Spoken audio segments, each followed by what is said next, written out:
dinner for tonight is, yan. Ipiprito ako ng tokwa na ipang papares namin sa paboritong toge.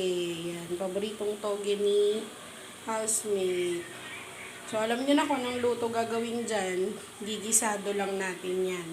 Tapos talagyan ng mga pampalasa, etc. para naman may ulam. Ayan na. Naprito ko na yung tokwa.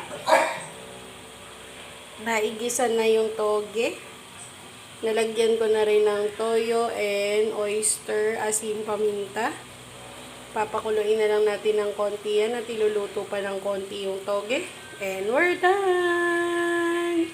Meron ka ng ginisang tokwa. Yum, yum, yum!